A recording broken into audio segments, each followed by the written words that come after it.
Grim, sits in a room in a small hotel in Chongqing, China. She points an ugly-looking gun at her visitor, a certain General Chang, and bids him remain seated if he values his life. In a nearby chair sits April Kane, frightened, confused, and bewildered. Meanwhile, Terry Lee and Pat Ryan and Connie are speeding toward Chongqing, and we'll join them in just a minute. But say, Terry and the Pirates is brought to you by the makers of Libby's Pineapple Juice, one of Libby's 100 famous foods. If there's one kid I feel sorry for, it's the boy or girl who forgets to send for his periscope. Why, when I think what that kid's missing, the thrills and fun and the excitement, it's enough to make me really feel bad. You see, this periscope is something mighty special. It actually has 8 exciting features. It shows you how to work a secret Chinese code, and the Morse code, too, and how to flash messages at night. There are games on this periscope. A treasure hunt game with a special playing board, and a crazy picture game that you'll sure have fun with and put you in stitches. But all these things are just extra features. They're plenty exciting, all right, but the real payoff is this. This Terryscope is the exact duplicate of the one Terry invented and put together in the show. You remember when he did it. He got some pieces of mirror from Burma and April, and some cardboard from Connie, and made a Terryscope. And you know what this Terryscope has meant to our friends in their adventures. Boy, they've sure got out of some mighty hot places with its help. Well, now, naturally, anybody would be keen to have a Terryscope like that. One that lets them see around corners and way up over their heads. And that's exactly what you can have for just 1 dime and 2 Libby's labels. Yes, that's actually the offer that Libby is making. For a limited time only, you can get a Terryscope for just 10 cents and 2 Libby's labels. Sounds like a bargain, doesn't it? And believe me, it is. So get your 2 Libby's labels right away. 1 from Libby's tomato juice and 1 from Libby's pineapple juice. Print your full name, age, and address on the back of one, and then mail them along with a dime to Terry in care of Libby's, Chicago, Illinois. It's an easy address to remember. Just Terry in care of Libby's, Chicago, Illinois. Libby's is spelled Libbys. You know, I wouldn't be surprised if those labels you need were in your house already. You've probably asked your mother to get the delicious Libby's tomato juice and Hawaiian pineapple juice that we've told you about on this program. And she may very well have some in the pantry. So go look right after the show, and if the cans of juices aren't there, see if you can't run out and buy some. And send for your Terryscope at once. Mail your labels and dime with your full name and address to Terry, care of Libby's, Chicago, Illinois. And now, Terry and the Pirates.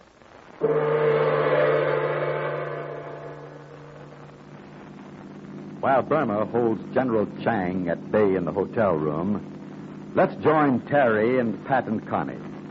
They are headed toward the Chongqing airport.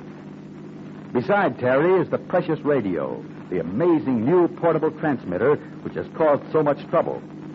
Terry clutches his homemade Terryscope in one hand as he says, Golly, Pat, I wish this Terryscope could see 3 miles ahead. Well, you can signal 3 miles ahead if you could flash a light in through the mirrors. I mean, I wish I knew what was going on in Chongqing. And if April's all right in Burma.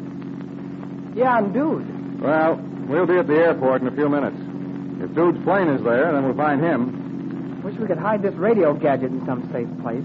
Like carrying dynamite around to have it with me. Yeah, I know. Well, we'll get to Hennick. He'll take us to the Army headquarters. I want to see General Chang. Who's General Chang? Well, he's the fellow who knows Dude and wants to buy the radio invention. There. That must be the airport, Pat. Yeah, that's it.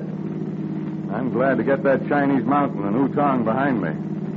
Chongqing is a paradise beside Utong. Well, I hope Dude's here and the girls are safe. Well, they may not even recognize us, Terry. Now, take a good look at me. How do I look? You look like you've been sleeping in a ditch. You haven't shaved, and you have a black eye from that fight with Keel, and I feel just like I look. With a shave and a bath, and 40 hours of sleep will fix all that. You could do a little soap and water yourself, and as for Connie... Say, is he still in the back seat? Yeah, Connie's a mess, too. But he's already catching up on his sleep. Well, there's the gates leading to the airfield. Say, Pat, look, that fellow coming out. running like a calf in a prairie fire. It's Dude Hennick. What's he running for? Hiya, dude. He can't hear you. Honk the horn.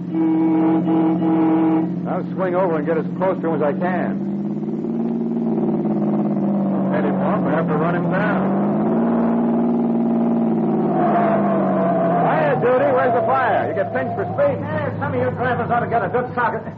Well, as I live and breathe, it's Pat and Terry. Yeah, and Connie.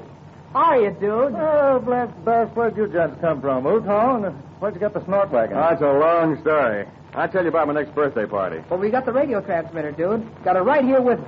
Yeah, and hey, do you want to see a thing I built called the Terryscope? It's a... Oh, yeah, you saw it back in Utong when we were locked in. Later. Just now, I'm on my way to interview some trouble. What's up? I don't know exactly. I called the hotel room where Burma and April are staying. Burma gave me a crazy line of talk, and from what I can make out, she wants me to act like a Marine and get to the room, but quick. All right, what could the trouble be? Couldn't be over the invention. We got that right here in the car. Where's the hotel, dude? Just down the road, a quarter of a mile. Small place, about 6 stories, maybe less. Come on, park this gas buggy over there by the airport fence, and let's go to the hotel. Look, hop out, Terry. Yeah, okay. I'll run it over there. I'll leave Connie to watch the car. Be right with you. Think there's trouble, huh, dude? Yeah, it wasn't anything Burma said, but I always call their room every hour or so. Burma used to say that if she ever answered the phone and didn't make sense, then that was my cue that something was wrong and to come a-running. Golly, what'll I do with this little box?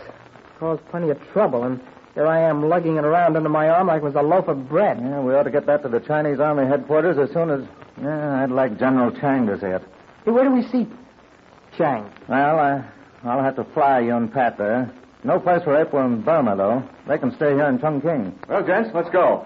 Say, I was just saying, Pat, we ought to get this transmitter out of our hands in a hurry. Now that we're clear of the Dragon Lady, let's get to General Chang. Right you are. As soon as we visit the girls and find out what's been... I can't imagine what trouble they could be in. Hey, what kind of a hotel is it, dude? The best in Chongqing at the moment, which is the worst. This city isn't as up-to-date as Chicago or Kansas City. I was just wondering. There's no use advertising our arrival here. I mean, let's not walk into the hotel lobby with a band and colors flying. Best you two gents would attract attention anywhere. You look like a couple of Robinson Crusoes. Terry isn't so bad. He hasn't any whiskers. But, Pat, you look like the hermit of the mountains. Yeah, I know.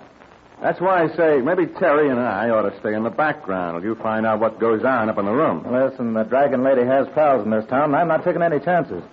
There's a back alley entrance to the hotel. I made sure of that. And a half-hearted fire escape that leads to the roof. Now, here's what we'll do, Pat. You wait downstairs with the invention, and Terry and I will go up the fire escape. I think that's the best plan, dude.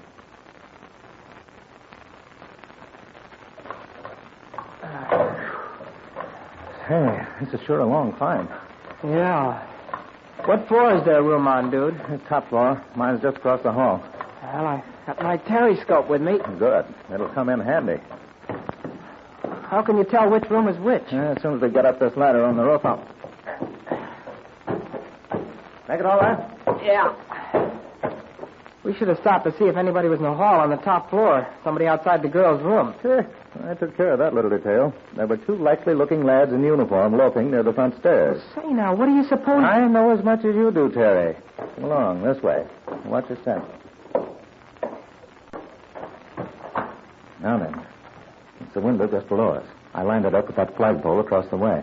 Oh, it's going to be very easy to bend over and look down into the room. Yeah? What about your Terryscope? Oh, yeah.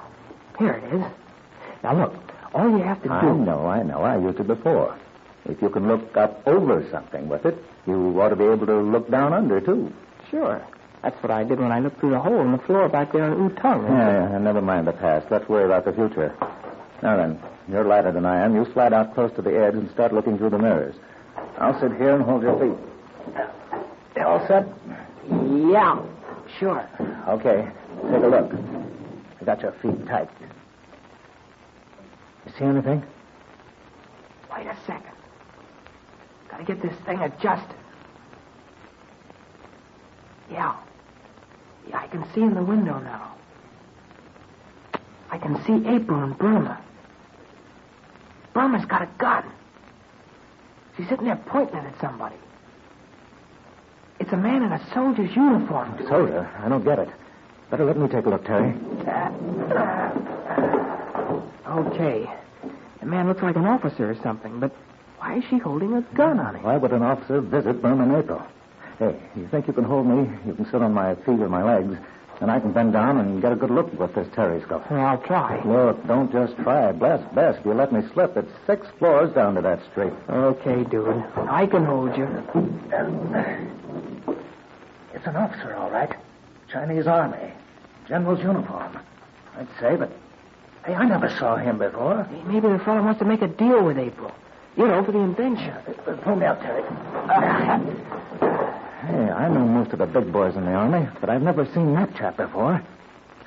Say, do you suppose that fellow in there with Burma in April is one of the Dragon Lady's men? Well, if he is, then Burma's suspicious. Or else why would she be holding a gun on him? Yeah, I've seen enough with this periscope. Come on, I know what we'll do. What, break the door down to the girl's room? No. We'll talk to Burma on the phone again. We'll find a vacant room and give her a ring.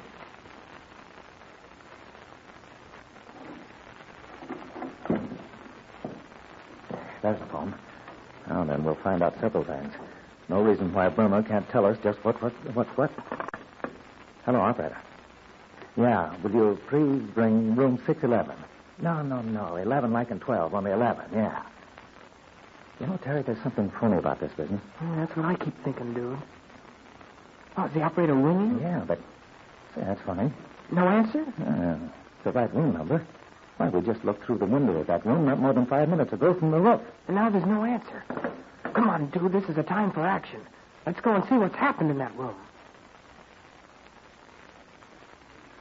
Something has happened in the Burma April room. But we won't find out what it is until later. In just a moment, I'll give you some inside information about things. But first, well, kids, any boy or girl who listens to this show sure ought to have a periscope. But, says you, can any boy or girl get a periscope? And the answer is yes. You yourself can have a periscope exactly like the one they're using in the show. It lets you look around corners, see way up over your head, shows you what's going on behind you. Nobody can put anything over on you when you've got a periscope. And boy, is it a wonder to help you see at parades and ball games and any place where there's a crowd. And say, this periscope is the keenest looking thing. It's lacquered all shiny red and black, and it's got pictures of Burma and Pat and other friends on it. And a great big Chinese dragon, too. But looks are only an extra. It's what the periscope does that's so exciting. Why, you can send 3 kinds of secret messages with it. You can play new games with it, too, and you'll sure get a kick out of the picture of old Big Stoop that's a feature of the periscope. Now, listen carefully while I tell you how to get it. It's yours for only 10 cents and a label from Libby's tomato juice and one from Libby's pineapple juice. Print your full name and address on the back of one label and give your age. Then send them with your dime to Terry in care of Libby's, Chicago, Illinois. Don't put it off, kids. Send it right now. Send for that thrilling periscope. Well, if Dude Hennick was able to look into the room and see the Chinese visitor in there with April and Burma, and if he didn't recognize the man, then General Chang is not the real Chang at all. In that case, he is one of the Dragon Lady's ugly little pals. Well, we'll see about that on tomorrow's transcribed adventure. So join us for the big thrill of the week.